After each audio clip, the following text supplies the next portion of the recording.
Good morning students. हम लोग पढ़ रहे थे history chapter number 2 the stone age and the earliest society. मैंने आपको बताया था कि जो हमारी स्टोन एज है वो 3 पार्ट्स में डिवाइडेड है।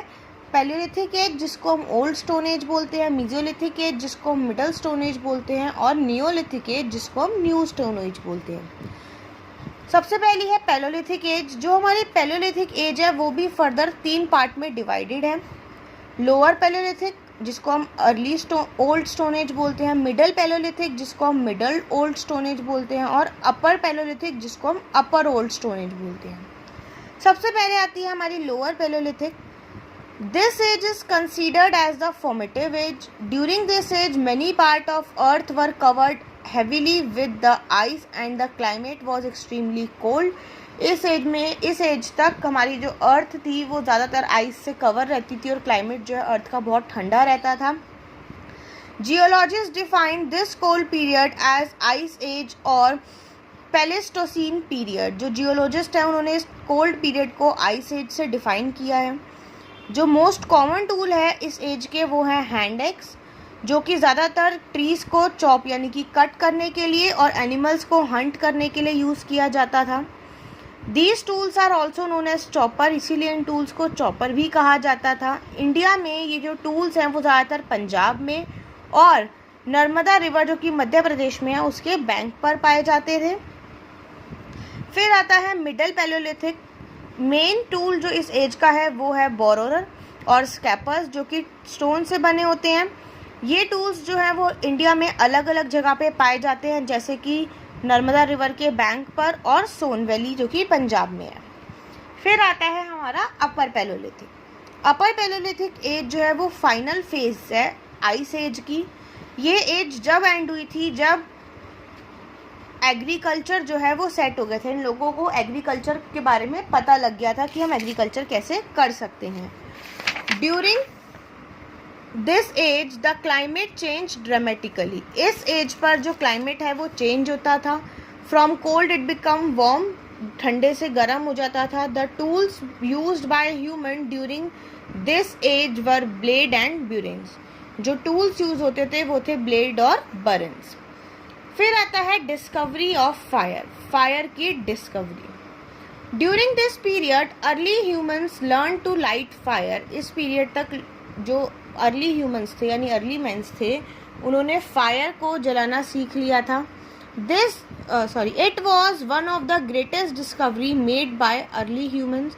ये सबसे बड़ी डिस्कवरी थी जो कि अर्ली ह्यूमंस ने करी थी। Early humans knew about fire, उन लोगों को फायर के बारे में पता लग गया था। They saw natural fire such as forest fire but they did not know how to light a fire on their own. उन्होंने फॉरेस्ट में नेचुरल फायर देखी थी पर उन्हें ये नहीं पता था कि फायर खुद से कैसे जलाई जाती है। How did human learn to light fire? Humans ने फायर जलानी कैसे सीखी? Perhaps 2 stones were rubbed together producing spark and the spark fell on some dry leaf lying nearby। एक बारी 2 स्टोन्स को उन्होंने आपस में रब किया तो उससे स्पार्क यानी कि चिंगारी निकली जो कि पास पड़ी जाकर ड्राई लीव्स पर गिर गई। Lightning strikes a tree and it went up in a flame. वो जो लाइटिंग है वो ट्री से स्ट्रक हुई और आग लग गई। Early human soon discovered that they could use fire to keep themselves warm in cold and to scare away wild animals. फिर अर्ली ह्यूमंस ने ये बात पता लगाई कि हम अपने आप को सर्दियों में गर्म रखने के लिए फायर का यूज़ कर सकते हैं और जंगली जानवर से बचने के लिए। दे discovered the flash of animal tested better when heated on fire and learned cooking. उन्होंने ये भी डिस्कवरी करी कि जो एनिमल का फ्लैश है अगर हम उसे गर्म कर लेंगे तो उसका टेस्ट बेटर हो जाएगा और इसी तरीके से उन्होंने कुकिंग भी सीखी। फिर आती है हमारी मेसोलिथिक एज जिसको हम मिडल स्टोन एज बोलते हैं। मेसोलिथिक एज जो है वो 10,000 BCE में स्टार्ट हुई थी और 8,000 BCE पे एंड हुई थी। The climate change and become dry and warm. इस टाइम तक क्लाइमेट जो है वो ड्राई भी होने लग गया था और वार्म भी होने लग गया था। Human of this age develop small sharp pointed stone tools called microliths. इस टाइम पीरियड तक जो ह्यूमंस थे उन्होंने छोटे शार्प पॉइंटेड स्टोन टूल्स ढूंढ लिए थे, बना लिए थे, जिनको माइक्रोलिथ्स बोला जाता था। ये देखो इस फोटोग्राफ में दिख रहे हैं आप लोगों को, ये अलग अलग स्टोन टूल्स बनाए गए हैं। नेक्स्ट आता है हमारा नियोलिथिक एज, जिसको हम न्यू स्टोन एज बोलते हैं। ये जो नियोलिथिक एज है ये 8000 BCE में स्टार्ट हुआ था और ये 4000 BCE तक चला था। The tools of this new stone age were more advance than the earlier age. जो इस स्टोन एज के टूल्स थे वो ज़्यादा एडवांस थे, ज़्यादा शार्पर थे।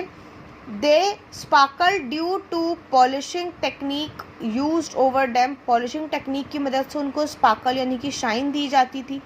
Tools of this period were axe, sickle, spear and arrowhead. ये उस पीरियड के यानी कि न्यू स्टोन एज के कुछ टूल्स हैं। Making of stone tools. अब स्टोन टूल्स बने कैसे? Tools belong to the 3 stone age period were found at many place. जो अलग अलग टूल्स हैं जो कि 3 स्टोन एज में बनाए गए हैं वो अलग अलग जगहों पर पाए गए। Stones were easily available at that time. उस टाइम पर स्टोन्स इजीली अवेलेबल होते थे। Most of the tools were made up of stone. ज़्यादातर टूल्स स्टोन से ही बने होते थे। Early tools were made from crude stone and were used for particular needs. जो टूल्स होते थे वो स्टोन से बनाए जाते थे और पर्टिकुलर नीड्स के अकॉर्डिंग यूज़ करे जाते थे। Letter they discover flint, a type of stone, and used it for making tools and weapon. बाद में उन्होंने फ्लिंट डिस्कवर करा जो कि एक स्टोन की तरह ही है और उससे अलग अलग टूल्स और वेपन्स बनाए। Flint has special qualities. Flint की कुछ स्पेशल क्वालिटीज़ थी। It can chip easily and can be moulded into different shape. Flint को ईजीली हम किसी भी शेप में मोल्ड कर सकते हैं। Small and big stones were use to make tools and weapons. छोटे बड़े स्टोन्स यूज़ करे जाते थे।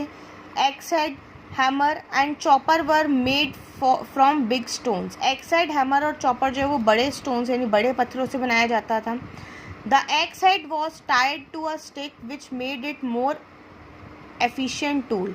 एक्स हेड को एक स्टिक से टाई यानी कि बांध दिया जाता था ताकि वो एक एफिशिएंट टूल बन सके। Knife and scrapers were made from small pieces of stone. Knife और स्कैपर्स छोटे पीसेस से बनाया जाता था। Arrows and spears made from smaller stones were use to hunt animals. Arrows और स्पीयर्स जो थे वो एनिमल्स को हंट करने के लिए यूज़ किए जाते थे। Techniques of tool making. Tool making की टेक्निक्स, 2 टेक्निक्स थी, स्टोन ऑन स्टोन और pressure flaking. Stone on stone कौन सी थी? One hand of tool maker firmly held the stone और core from which the tool was to be made. With the other hand another stone was used as hammer. मतलब वो एक stone से दूसरे stone पर हैमर की तरह उसको मारते थे। This hammer stone was use to strike off flakes, जिससे वो उसको फ्लेक की तरह बनाते थे। From the core stone till the required shape and size were obtained. और तब तक उसे हिट करते थे और तब तक उसे मारते थे जब तक कि वो उस शेप और साइज में ना हो जाए जो उन्हें रिक्वायर्ड है, जो उन्हें चाहिए। सेकेंड टेक्निक है प्रेशर फ्लेकिंग। इस मेथड में जो स्टोन है उसको ग्राउंड सरफेस पे रखा जाता था। जो हैमर स्टोन है was placed on a piece of bone or stone that was placed on the core to remove the flake that could be shaped into tool. उसके बाद जो हैमर स्टोन है उसको दूसरे टूल पर रखकर इस तरीके से मारा जाता था कि वो जो स्टोन है वो जिस भी चीज़ पर रखा है, अगर किसी बोन पर या किसी स्टोन पर रखा है तो उस चीज़ पर उसका निशान आ जाए, उसका मार्क आ जाए। नेक्स्ट है हमारा यूजेस ऑफ स्टोन। स्टोन के uses. The stone tool were use to dig the ground. जो स्टोन टूल्स हैं उन्हें ग्राउंड को खोदने के लिए यूज़ किया जाता था। Hunt animals and skin them, cut trees, scarp the barks off trees, chop meat, fruits and wood, and to stitch animal skin for making clothes.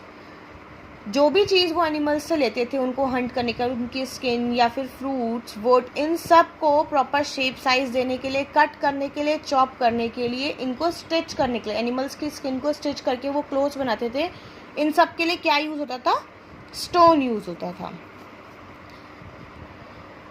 Next आता है rock painting. Early humans lived in caves and they decorated them with painting on the walls. Early humans जो थे वो caves में रहते थे और वो अपनी पेंटिंग्स को, अपनी केव्स को, उनकी वॉल्स को पेंटिंग से डेकोरेट करते थे। These drawings were running wild horses, bisons, bears, stags and herd of other animals. In drawings में क्या होता था, वाइल्ड एनिमल्स, चाहे वो हॉर्स हो, बिसॉन्स हो, बियर्स हो, इन सबको रन करते हुए दिखाते थे या हंट करते हुए दिखाते थे. एनिमल्स का झुंड दिखाते थे इन पेंटिंग्स में. Some of these are found in Madhya Pradesh, कुछ मध्य प्रदेश में पाई जाती हैं, कुछ साउदर्न उत्तर प्रदेश में. Red, green, white and ochre colour are used in painting. इन पेंटिंग्स में red, green, white and ochre colour use किया जाता है. आप देखो ये पेंटिंग है, एनिमल्स का हर्ड भी दिखाया जाता है, अलग अलग एनिमल्स को भी दिखाया जाता था. और ये लोग क्यों करते थे, जिन केव्स में रहते हैं उन केव्स की वॉल को डेकोरेट करने के लिए. These painting also show men hunting either in group or alone. In paintings में मेंस को हंट करते हुए दिखाया, चाहे वो अलोन हो या ग्रुप में हो. राइडिंग करते हुए दिखाया है, वुमेन्स को राइडिंग करते दिखाया है. प्रिपेयरिंग फूड एंड डांसिंग, मतलब जो भी उनकी डेली एक्टिविटीज होती थी वो उन्हें अपनी पेंटिंग्स में शो करते थे. लास्ट टॉपिक है environmental changes. As discussed earlier, the climate of the world change around 12,000 year ago. जो वर्ल्ड का क्लाइमेट है वो 12,000 ईयर अगो पहले चेंज होने लग गया था. It become warm from cold, गर्म से ठंडा होता था. इस चेंज की वजह से ग्रासलैंड डेवलप हुए. This development increase the number of animal that survived on grass. इसकी वजह से नंबर ऑफ एनिमल इंक्रीज हुए जो कि ग्रासेस में सर्वाइव कर सकते हैं. Hunters of these animal also followed them. इन एनिमल्स के हंटर्स ने इन्हें फॉलो करना शुरू कर दिया. They learned about their breeding season and food habits. उन्हें अपनी ब्रीडिंग सीजन और फूड हैबिट्स के बारे में पता लगा. People start thinking about rearing these animal themselves. लोगों ने इनको रियर यानी कि इनको पालने के बारे में सोचना शुरू करा. During this time, several grain-bearing grasses, including rice, barley, and wheat, grew naturally in different part of subcontinent. इस टाइम पीरियड में कुछ ग्रासेस जैसे कि राइस, बार्ले, वीट ये नेचुरली ग्रो होने लग गई कुछ कॉन्टिनेंट्स में. Early humans collected these grains. Early humans ने इनके ग्रेन्स को कलेक्ट करा और इनको फूड की तरह यूज़ करा. They learn their cycle when they ripen and when they grow. उन्होंने इसकी साइकिल के बारे में जाना कि कब वो इसको दोबारा राइपन यानी कि दोबारा इसको वीड को लगाकर दोबारा क्रॉप उगा सकते हैं इन्हीं वीड से. This might have been beginning of growing plants by human. और मे बी यही एक टाइम है जिस टाइम पर ह्यूमंस को प्लांट्स ग्रो करने के बारे में पता लगा था. आपका चैप्टर यहाँ फिनिश हो गया है. ओके